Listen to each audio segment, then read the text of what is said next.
Welcome to another inbox review or unboxing video.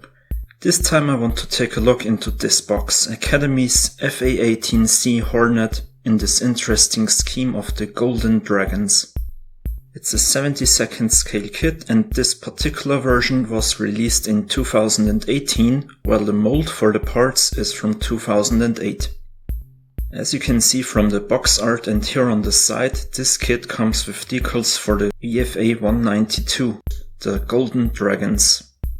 It looks like you can choose between at least 3 decal options, 2 of which have this blue center section of the Hornet. We'll see that in more detail later, so let's move on to the other side of the box, where we find a list of paints needed.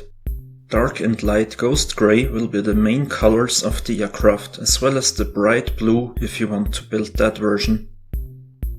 A couple of paint manufacturers are listed here, which is nice.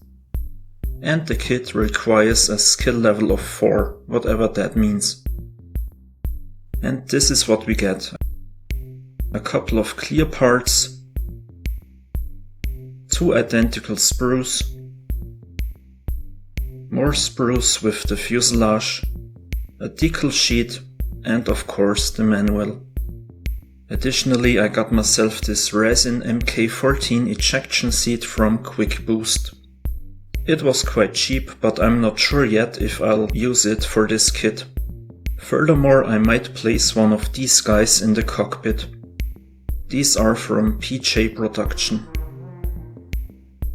Anyways, let's have a look inside the manual.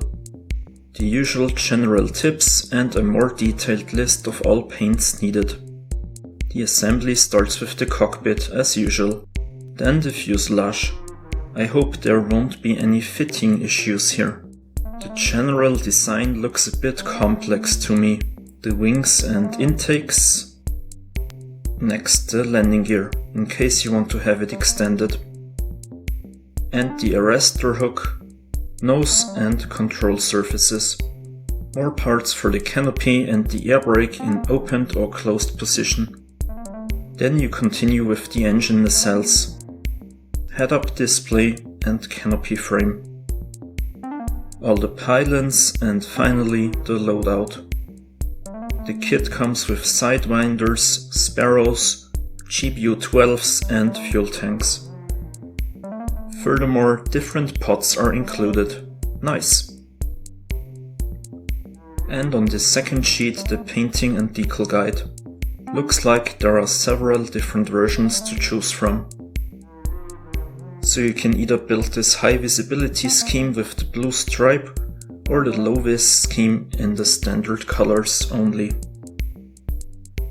Here we have a side view of the blue version with the dragon on the stabilizer. And another version from September 2009. Finally, a side view of the NF 306 and 307 from October 2008. Now a quick look on the decals. These are printed by Cartograph, so the quality is quite good. Many stencils and small details. Over here the roundels and emblems of the Golden Dragons. And of course the large dragon decals. All of them look great, so I'm not sure yet which version I'll build. So far so good, but now let's check out the plastic. Here we have the upper fuselage. And I'm quite pleased with the surface detail. Even here underneath the air brake we can find cables and small details. I think this is the front wheel bay, which is also quite detailed. Then the lower section of the fuselage and the nose. The main gear bays also look great. Of course you can always buy some aftermarket detail sets, but for me this is sufficient. Same here with the instrument panel. Decals for the monitors are included.